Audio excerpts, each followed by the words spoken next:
Bienvenidos. Les saluda un grupo de estudiantes de la Escuela Superior Politécnica de Chimborazo de la carrera de Medicina. Para nosotros es un gusto poder presentarles este tema tan fundamental como lo es el final de la vida. Empecemos. A continuación les daré una breve introducción sobre la obstinación terapéutica. La medicina no es del todo una ciencia ni del todo un arte, sino la homogeneidad de ambas bajo el imprescindible soporte del humanismo. Pensar en la muerte y hablar de ella siempre ha sido difícil. Actualmente, por el avance tecnológico, es que se presenta una nueva forma de morir en las unidades de terapia intensiva. Con el paciente conectado a un equipo de ventilación, a un monitor y a sondas, todo ello se acompaña por el dolor y sufrimiento. Estas intervenciones terapéuticas no están justificadas en el paciente terminal, en quien solo se prolonga la agonía y se interfiere con el proceso natural de la muerte. Esto último recibe el nombre de obstinación terapéutica. Es de gran interés en el ejercicio médico conocer el entorno de la obstinación terapéutica, iniciando con los conceptos necesarios que eviten confusión. La profesión médica ofrece una gran diversidad de áreas de desarrollo, una de ellas es el paciente terminal, quien motiva en el personal de salud serias reflexiones, no solo médicas, sino éticas y morales. Las técnicas de soporte vital y los tratamientos aplicados acompañan a la mejor intención del médico, que consiste en brindar un beneficio al paciente. Sin embargo, si la gravedad del paciente lo conduce al estado terminal, estas medidas terapéuticas ya no son de utilidad y son sustituidas por cuidados paliativos. Al contar con una visión trascendente de la persona humana, se está convencido de que las personas en esta etapa crucial de su vida tienen derecho a los cuidados paliativos, al acompañamiento familiar y a la asistencia espiritual requerida. Es esto lo que verdaderamente constituye la buena muerte, incluida como parte de la vida y no como una simple negación de ella. A continuación conoceremos los conceptos de algunos términos. Paciente terminal es el portador de un padecimiento agudo o crónico y evolutivo que ha llegado a un punto irreversible en el que cualquier medida terapéutica no modificará la evolución inevitable hacia la muerte, sujetándose solo a cuidados paliativos. Eutanasia o bien morir es la intención de poner fin a la vida del paciente aplicando un medio adecuado y acompañado de un motivo que es evitar el sufrimiento. Es necesario distinguir la eutanasia pasiva de la activa. Obstinación terapéutica o también llamada distanasia. Esta va a ser la muerte difícil o angustiada que consiste en la prolongación innecesaria de la agonía por empleo inadecuado de medidas terapéuticas. Y la ortotanasia tiene como objetivo el alivio del sufrimiento brindando confort al paciente sin la intención de provocar la muerte y se fundamenta en la razón, equidad y justicia. A continuación vamos a hablar sobre la conducta distanásica. Generalmente esta conducta médica y del personal de salud obedece a los siguientes factores causales. El convencimiento acrítico de algunos médicos de que la vida biológica es un bien por el que se debe luchar, al margen de consideraciones sobre la calidad de esa vida, aunque para tal fin se empleen todas las posibilidades que la técnica ofrece. La adopción de medidas terapéuticas que contemplan más los aspectos científicos de la enfermedad que al paciente afectado por el proceso irreversible. La ignorancia o menosprecio del derecho del paciente o de sus representantes legales o familiares a rechazar el inicio o continuación de tratamiento médico que prolonguen el sufrimiento del paciente crítico o la agonía del paciente terminal. Y también tenemos la angustia del médico ante lo que considera un fracaso terapéutico y resistencia a aceptar la muerte del paciente. Es necesario que el personal de salud tenga muy clara la limitación del esfuerzo terapéutico y se establezca un consenso para tomar las decisiones correspondientes al caso, a la luz de sus valores personales y los del paciente o su familia. Por otra parte, al hablar de los cuidados paliativos, tenemos que tener en cuenta que estos tienen un patrón general y otro particular. Deben ser planteados con conocimiento y esmero, acordes a la condición y necesidad específica del paciente. En el primer término, es conveniente y se torna un deber brindar apoyo psicológico al paciente y a la familia. La comunicación con el paciente y su familia es el eje principal de la relación médico-paciente, por lo que debe ser asertiva, clara y capaz de identificar la preocupación central y de responder cualquier duda. En una palabra, hay que tener empatía ante ellos y comprometerse a caminar a su lado durante todo el proceso final. Es por ello que la Organización Mundial de la Salud declara que los objetivos de los cuidados paliativos consisten en el alivio del dolor, considerado como el quinto signo vital en la etapa terminal, no alargar ni acortar la vida, brindar apoyo psicológico, social y espiritual, reafirmar la importancia de la vida, considerar la muerte como algo normal, brindar apoyo a la familia durante la enfermedad y el duelo, y no abandonar al paciente. A su vez, con la intención de no prolongar la agonía e incurrir en la obstinación terapéutica del paciente terminal, aquí se encuentran algunas pautas. Entre ellas, no recurrir a la reanimación, brindar sedación terminal, suspender la terapia, extubar y llevar a cabo el destete terminal, retirar la alimentación y la hidratación al final de la vida. De esta manera vemos que la muerte es parte indispensable de la vida, por lo que no debe ser considerada como el mayor fracaso de la asistencia médica. En esta época tecnológica es indispensable identificar esta forma de morir, en la que existe una prolongación innecesaria de la agonía y con ella del dolor y su sufrimiento. Evitemos caer en la obstinación terapéutica, identificando a tiempo la irreversibilidad de una patología y asumiendo con conocimiento, pero básicamente con humanismo, la gran responsabilidad de proporcionar una muerte digna. Muerte cerebral. Es la pérdida permanente de la actividad cerebral. Como resultado, el paciente no puede respirar o mantener cualquier otra función por su cuenta y pierde de forma permanente toda conciencia y capacidad para el pensamiento. Se debe tomar en cuenta ciertas consideraciones. El diagnóstico de muerte requiere el cese de las funciones e irreversibilidad del cese cardiopulmonar o del cerebro. En los menores de 5 años de edad se debe tratar de manera independiente. Sin complicaciones, no existe casos donde la función cerebral vuelva después del cese de 6 horas. En algunas condiciones, como un tumor intracerebral masivo con herniación o herida por proyectil, es posible determinar muerte cerebral más tempranamente con mayor seguridad que un paro cardiorrespiratorio. Cuando la muerte resulta de un asalto criminal o hay posibilidad de problemas legales, se debe conseguir un consejo de un abogado antes de determinar el diagnóstico de muerte cerebral. Criterios de muerte cerebral. Si no hay evidencia de función del tallo cerebral en un examen ocular, vamos a encontrar ausencia del reflejo pupilar, reflejo corneal, reflejo oculoencefálico, reflejo oculovestibular.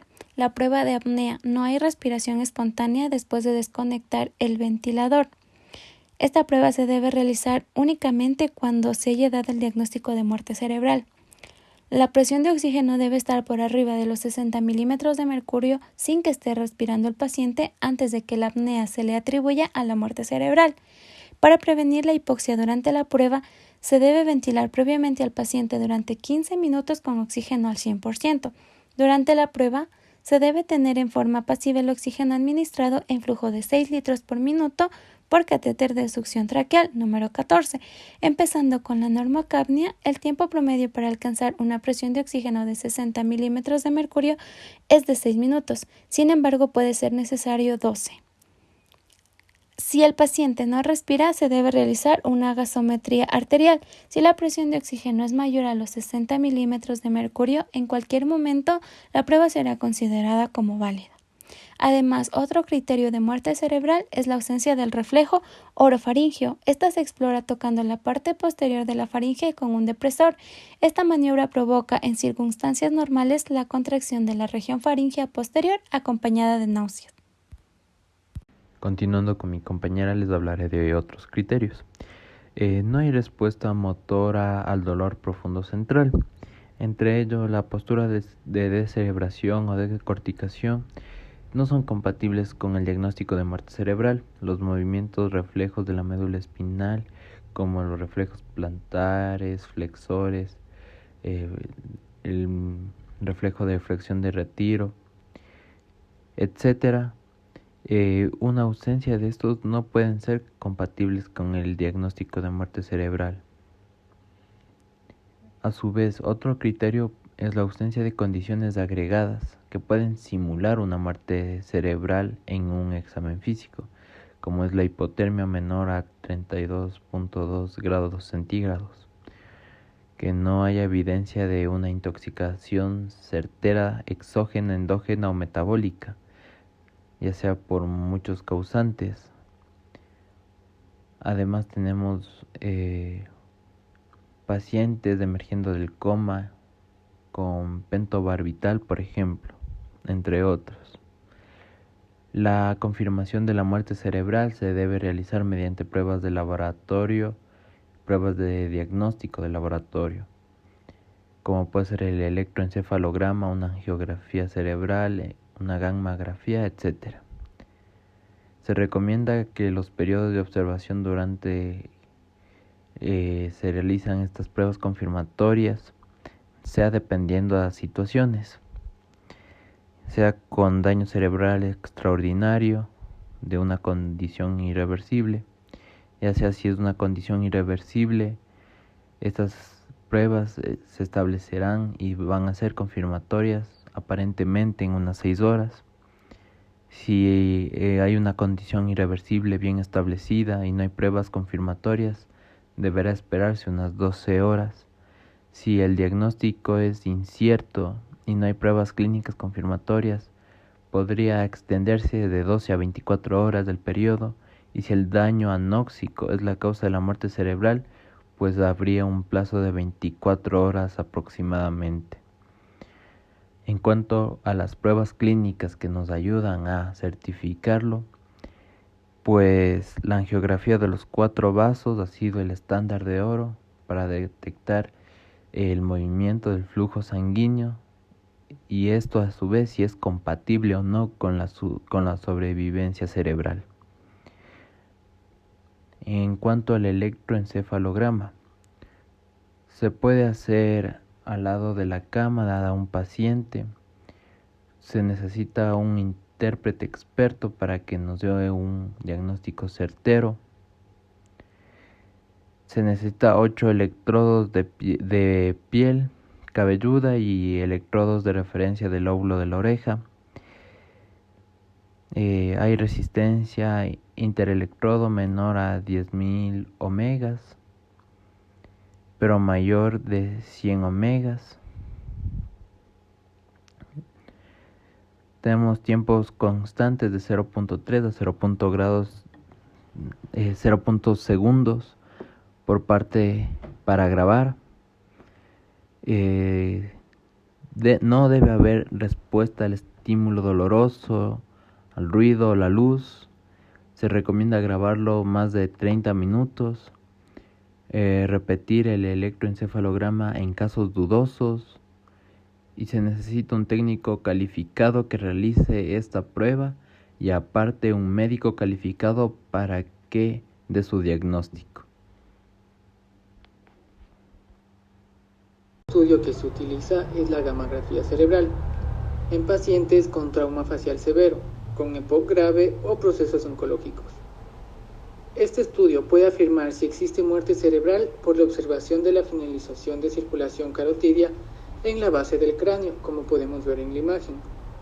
Según la ley ecuatoriana, de acuerdo al protocolo del Ministerio de Salud Pública y el Instituto Nacional de Donación y Trasplante de Órganos, Tejidos y Células, deben acreditar el certificado médico legal cuando se utilice este tipo de examen complementario. La muerte cerebral en niños. Los criterios de muerte son iguales que los del adulto, que consiste en la pérdida irreversible de funciones cerebrales, pero con el conocimiento de que el cerebro del niño puede recuperarse más fácilmente que en el adulto, aunque no esté clínicamente evidenciado. Bien, ahora vamos a ver la muerte cerebral en niños. La muerte cerebral es considerada como una pérdida irreversible de las funciones cerebral y cardiopulmonar o de su totalidad, como sucede en el adulto, entendiendo que el cerebro del niño puede recuperarse más fácilmente aunque no es clínicamente comprobado. Es por eso que se exponen varios lineamientos para niños menores de 5 años, en la que se establece que en recién nacidos posteriores a término que son mayores a 38 semanas, el siguiente criterio se aplica a 7 días, pero después del daño neurológico. Además, estas recomendaciones no se aplican para niños prematuros y la determinación de las causas de un probable coma debe asegurar las posibles condiciones remediables, especialmente cuando se trata de enfermedades tóxicas o metabólicas, el uso de sedantes y paralizantes, hipotermia, hipotensión para la edad y condiciones quirúrgicas estables. Es así que se establecen criterios, que lo vamos a agrupar en dos grupos. En el grupo A, en el que nos dice que el coma y la apnea deben existir, incluyendo pérdida completa del estado de conciencia, vocalización y actividad voluntaria. En cambio, un gran grupo B, en el que se establecen la ausencia de la función del tallo cerebral. Aquí vamos a tener 6 puntos claves: las pupilas dilatadas en posición media, los músculos extraoculares en los que va a haber ausencia de los movimientos de los ojos tanto espontáneos o en los ojos de muñeca que se hablan, una ausencia de los movimientos de la musculatura vulvar cuando analizamos la parte muscular orofaringea y los músculos faciales, con la ausencia de reflejos como el vómito, el reflejo corneal, la tosedura, el chupeteo y reflejos básicos en el paciente. Como cuarto punto tenemos la ausencia de movimientos respiratorios que se realizan una vez que se han efectuado las otras pruebas como tal. Un tono flácido y ausencia de movimientos espontáneos o inducidos, en las que pueden hablarse de mioclonías espinales y movimientos de la médula espinal, en el que los reflejos de retirada no van a estar incluidos. Y como último punto, los resultados del examen, que deben ser consistentes con muerte cerebral durante el periodo de observación. Ahora, el periodo de observación también tiene un acuerdo según la edad. Cuando hablamos de un paciente de 7 a 2 meses, necesitaremos 2 exámenes y 2 electroencefalogramas en 48 horas, que no será necesario repetirlo si es que el examen de gramografía no me demuestra arterias cerebrales como tal. Cuando tenemos pacientes de 2 a 12 meses de edad, se recomienda 2 exámenes y 2 electroencefalogramas, pero en 24 horas. De igual forma, no es necesario repetirlo si la gramografía es negativa. Y con pacientes mayores de 12 meses, si existe condición irreversible, las pruebas de laboratorio no harán falta y se necesitarán 12 horas de observación, que serán más que suficientes, dependiendo de las condiciones no claras, especialmente de patologías como la encefalopatía anoxioisquémica, que son difíciles de asesorar. Además, aquí se sugiere una observación de 24 horas, a no ser que se haya silenciado el electroencefalograma o si es negativa la gramografía cerebral. Como ya habíamos visto anteriormente, vamos a tener diversas pruebas confirmatorias, como podemos observar, que pueden ser el electroencefalograma que ya hablábamos, la gramografía cerebral y el Doppler transcraneal, en el que el último, el Doppler transcraneal, se ha utilizado desde hace mucho tiempo y ha resultado ser el mejor hasta ahora de estos 3. Hablemos acerca del paciente con muerte cerebral para donación de órganos. En este paciente va a suceder un colapso vascular que generalmente se presenta entre 3 y 5 días. Por eso es importante para donar los órganos tener el consentimiento, que va a estar firmado por el tutor legal, una firma en una nota refiriéndose en el expediente tanto a la fecha y a la hora en que ya se dio el diagnóstico de muerte cerebral. Vamos a contactar al coordinador de trasplantes lo antes posible y vamos a retirar los vasopresores siempre y cuando la hipotensión pueda ser controlada a través de volumen. Para administrar volumen podemos iniciar con cristaloides, dextrosa al 5% más solución salina más cloruro de potasio en dosis de 20.000 equivalentes por litro. Cuando la hipotensión persiste, podemos utilizar un coloide y si aún existe la hipotensión, podemos utilizar vasopresores en dosis bajas como la dopamina hasta llegar a los 10 microgramos kilogramo minuto y si aún hay persistencia de la hipotensión, podemos utilizar dobutamina. Cuando la salida de la orina es mayor a 300 mililitros por hora, se necesita un análogo de la hormona antidiurética. La tiroglobulina por vía intravenosa puede conducir a una falla cardiovascular, por lo que hay que tenerlo en cuenta. Necesitamos realizar pruebas generales como la serología tanto de sífilis, de hepatitis B, VIH, citomegalovirus, grupo sanguíneo, antígeno leucocitario humano para determinar el tejido, mientras que en los análisis químicos van a estar los electrolitos, glucosa, urea, nitrógeno en sangre, creatinina, calcio, fosfato, función hepática y orina. Dentro de la hematología es necesario realizar la hemoglobina, el tiempo de protrombina y tiempo parcial de tromboplastina. La microbiología necesitamos realizarla tanto en sangre, orina y esputo. El donador de riñón es necesario que se verifique su nitrógeno ureico en sangre y la creatinina 4 veces al día y los electrolitos cada 12 horas.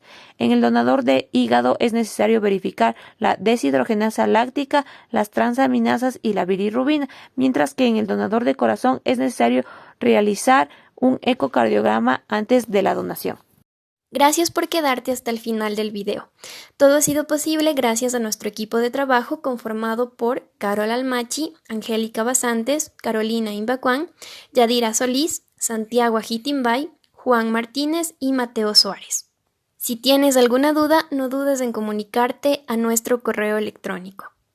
Toda la bibliografía utilizada podrás encontrarla abajo en la caja de descripción.